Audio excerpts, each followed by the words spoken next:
عزيزي المشاهد، عزيزي المستمع، عزيزي محب الكورة، حلقة جديدة من قناتكم المتواضعة قناة أدهم شاهين.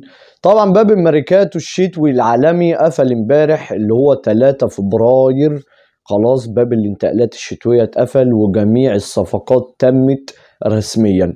الحديث النهاردة عن الميركاتو الشتوي. ناس كتير طلبتني من أول ما باب الانتقالات فتح 1 يناير 2025، قالوا لي انت ليه ما بتنزلش عن الانتقالات، ليه ما بتتكلمش عن الانتقالات. بيني وبينكم ما بحبش الفتي والاشاعات واللي انا اطلع واقول اصل فلان رايحنا، اصل والله ده هو على الابواب. لا، كله تم رسمي والباب الانتقالات اتقفل، ويلا بينا في ادهم في الميركاتو. يلا بينا نبدأ.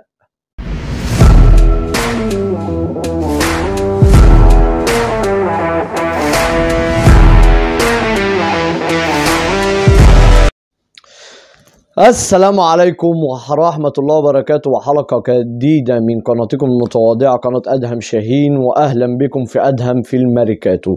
طب مبدئيا كده نمسك الأمور واحدة واحدة ونفصصها واحدة واحدة ونتناقش مع بعضينا، ويقول لي كده في الكومنتات آرائك، صفقة فلان دي هتفيد النادي ده ولا لأ. شوف انت من محب ومشجع نادي ايه، وقول لي الصفقة دي ايه وغضبان بسبب ايه والكلام ده كله. نمسك الأمور كده واحدة واحدة ونفصصها ونتكلم فيها. طب نخش على الدوري الانجليزي، هو الدوري الاقوى في العالم، الدوري الانجليزي بريمير ليج. المان سيتي هو النادي الابرز في موسم الانتقالات، لانه صرف خزينة النادي، انفقت اكتر من 200 مليون يورو في 4 صفقات فقط. 4 صفقات اكتر من 200 مليون يورو. بيب جوارديولا اللي بقاله موسمين يعتبر ما بيشتريش لعيبه، بيشتري لعيبه من تحت لتحت كده وخلاص، قال لك انا مش هصرف تاني واكتفى بالسكواد اللي عنده. لا، الراجل لما لقى نفسه في ازمه، مش لاقي مكان الفاريز، دي بروين خلاص بيشطب، راح على عمر مرموش ب 80 مليون يورو. كلنا طبعا اتكلمنا عن الموضوع ده. عبد القادر خوسانوف المدافع اللي غلط في ماتش تشيلسي، كان اول ماتش ليه، اللي برضه جه بحوالي 35 مليون يورو. كيل ووكر عجز وخلاص بيعتبر بينتهي، مشاه وداه اعاره اي سي ميلان، وممكن يستعيد اكتشاف نفسه تاني هناك في اي سي ميلان، وشوفنا في اول ماتش في الديربي عمل شغل كويس. الصفقة اللي هي التالتة اللي هو اللهم صل على النبي، فيتور رايس اللي هو البرازيلي ب 40 مليون يورو. والصفقة الأخيرة اللي تمت امبارح قبل غلق باب الانتقالات بثواني قليلة هي نيكو جونساليس، خط نص نادي بورتو البرتغالي.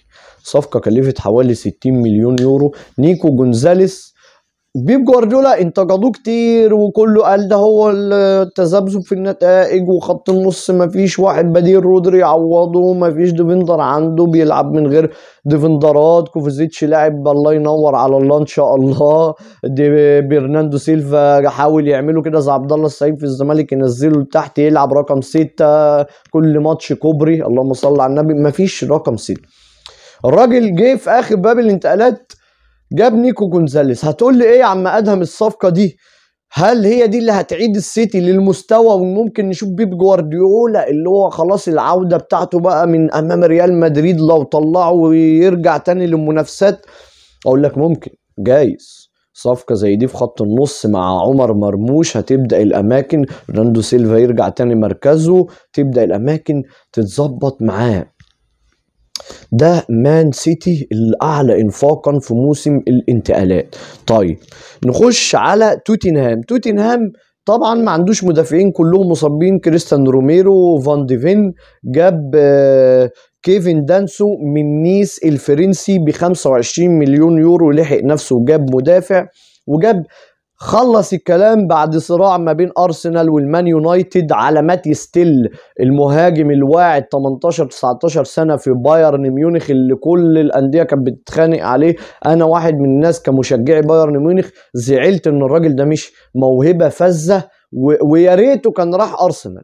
مان يونايتد واقع، توتنهام واقع. انا زعلت جدا ان الصفقه دي كلفت توتنهام 60 مليون يورو وراح توتنهام رسميا. زعلت جدا من الصفقه دي. يا اما كان يقعد في بايرن ميونخ ويدوله بدل الشركه اللي عندنا دي كمباني ما بيلعبوش. ما تلعبوا يا باشا، لعبوا يا باشا جناح وظبط الكلام وطلع المواهب. بايرن ميونخ سوق الانتقالات وقف، جاب حارس مرمى من كولن مش عارف اسمه اوروباخ وجدد له نوير سنه. ده موسم انتقالات بايرن ميونخ. ما علينا عشان ما نخرجش من الدوري الانجليزي، عشان بايرن كل ما بتيجي السيره دي بتضايقني بصراحه. فين بايرن بتاع زمان يا جماعه؟ روبن وريبري وفين يا جدعان؟ انا زعلان حزين حزين والله، ما حد حاسس بيا.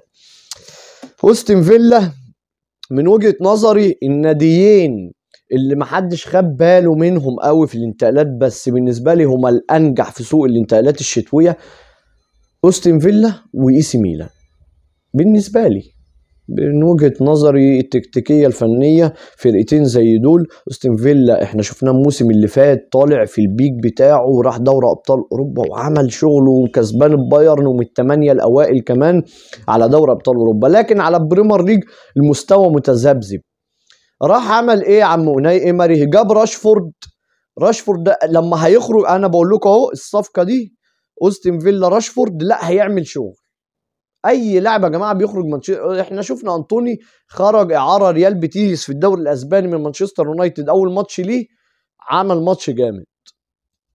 مانشستر يونايتد اللعيب بيخرج منها بيبقى جامد، اللعيب بيبقى بره حلو، يجي مانشستر يونايتد يتدفن. ما نعرفش في ايه ده. كريستيانو راجل لما راح تاني رجع مانشستر يونايتد يتدفن. يبقى اوناي ايمري جاب ماركوس راشفورد من مانشستر يونايتد، جاب اسينسو من باريس سان جيرمان. اي نعم مستوياته ما كانتش قد كده في باريس سان جيرمان، بس ممكن اوناي ايمري اسباني يطلع منه حاجه في اوستن فيلا. جاب المدافع اليكسيس دي سي بتاع تشيلسي على سبيل الاعاره لتدعيم خط صفوفه. كان على وشك يخلص جواو فيليكس، لكن الميلان خطف جواو فيليكس منه. طبعا دوران المهاجم اللي راح النصر السعودي مشي من اوستن فيلا. انا بالنسبه لي واتكنز كان يروح وما يفرطوش في الراجل ده، لكن الفلوس الماني بيخلص اي حاجه. دوران راح نادي النصر بصفقه كلفت 80 مليون يورو، مشي من اوستن فيلا. نيجي على تشيلسي يعتبر ما عملش حاجه غير ان هو مشى لعيبه. بالتشيلويل الباك الشمال خلاص كوكوريا حجز مكانه في المكان ده. لا تشيلويل راح اعاره لكريستال بالاس، وجواو فيليكس اعاره لاي سي ميلان، واليكسيس دي ساسي اعاره لاوستن فيلا. وتشوكاميكا اللي هو لاعب خط النص 18 سنه ده برضه مشي راح بروسيا دورتموند. مانشستر يونايتد زي ما قلنا انتوني راح اعاره ريال بيتيس، وراشفورد راح اعاره الى اوستن فيلا. نيجي على الدوري الايطالي. يوفنتوس وسوء انتقالات شايفه برضه ان هو في الدوري الايطالي مش متعودين ان يبقى في نشاط كده. يعني عندك انتر بيتهيألي ما عملش انتقالات، نابولي مشى، روما جاب الباك اليمين اللي هو دانيال جايين له دلوقتي، دانيال ريش الباك اليمين بتاع اياكس. فيوفنتوس لا مشى ارثر ميرلو خط النص اللي هو اصلا بقاله سنين ما شفناهوش في الملاعب، اعاره لنادي جيرونا الاسباني. جاب كولو موانيه بصفقه كلفت حوالي 60 مليون يورو من باريس سان جيرمان. هي 60 الصفقه دي هي اعاره، بس لو اشتروها هتكلف كده. ريناتو فيجا اعاره من نادي تشيلسي، برضو لاعب ممتاز جدا. نيجي على اي سي ميلان زي ما قلنا جواو فيليكس لا يقدم جواو فيليكس هو موهبة، بس مش عارف يستغل صح. البيك بتاعه كان في اتلتيكو مدريد في الاول خالص، اول ما ظهر لما راح من بنفيكا لاتلتيكو مدريد، ده كان البيك بتاعه. او لما مشي من برشلونة قصدي راح ايه اتلتيكو مدريد.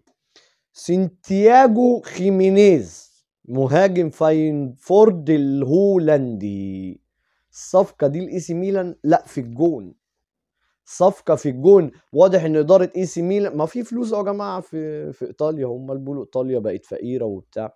في فلوس في اي سي ميلان، هو ما اعرفش جابوا الفلوس دي منين. سانتياغو خيمينيز مهاجم فاينورد الهولندي ولا اروع، ممتاز جدا. مشوا موراتا راح جالاتا سراي، ما اعرفش ازاي راح هناك، واوسامي فيكتور اوسيمين هناك، ما اعرفش بصراحه ازاي الدنيا. بس خيمينيز لا، هيضيف فارق كبير جدا، انا بقول لكم اهو، مع اي سي ميلان، لان ده مهاجم. مع طبعا بن ناصر مشوه من خط النص، راح مارسيليا رسميا. انا زعلت جدا جدا، لان بن ناصر كان من الديفندرات، من رقم 6 القليلين اللي كانوا سبب في فوز اي سي ميلان بالدوري الايطالي الموسم اللي قبل اللي فات، لما كان ابراهيموفيتش موجود، اللي هو 2021. كايل ووكر جابوه من مان سيتي، صفقه ممتازه، ومشوا ديفيد جالابريا لتورينو بيتهيألي، او لكالالير.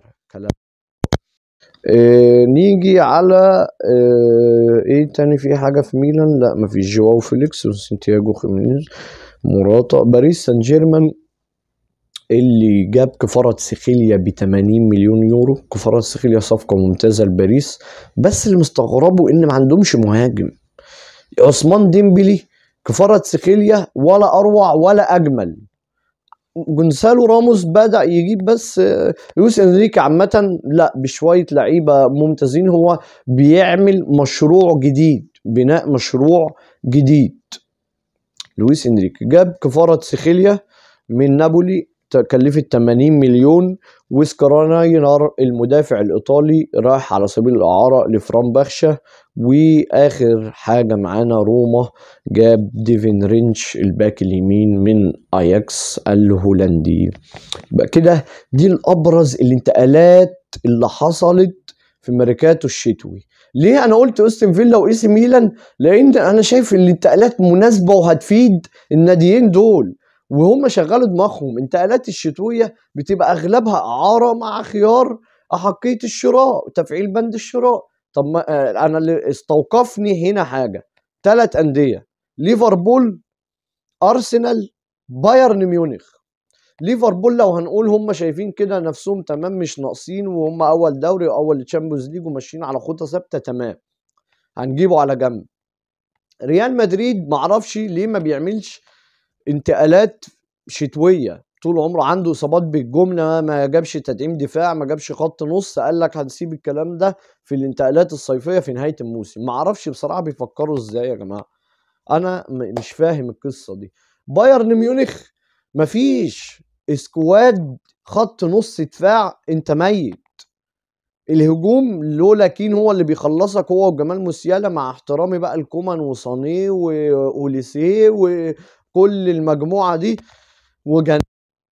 خلاص بقى ارحمونا بقى، جنابري مين يا عم وبتاع مين، والدايره اللي بيقعد يعملها لنا دي؟ ما جبتش كريستيان انكونكو ليه من تشيلسي؟ اداره بايرن ميونخ يعني كانت معودانا ان في كل انتقالات كده تجيب لنا خبطه كده، لاعب خلص الكلام، زي كين كده ب 100 مليون خلص الكلام. قبليها الموسم ساديو، بيجيبوا لاعب وخلص الكلام. خط النص انت ضعيف جدا، خط الدفاع منيل ب 60 نيله. عملوا ايه؟ جددوا النوير وجابوا حارس كمان. والله يا حاجه بصراحه. ارسنال اللي كل جماهيره مستنظره المهاجم اللي هيخلص لهم الدوري وهيخلص لهم المنافسه في دوري ابطال اوروبا وهيعودهم للبطولات، مش المنافسه، هيعودهم للبطولات. مستنيين المهاجم ده بقالهم 3 سنين. جماهير ارسنال مستنيين مهاجم رقم 9 زي دوران مثلا، فيلاهوفيتش، فيرجسون اللي هو برايتون وراح نيوكاسل بيتهيألي.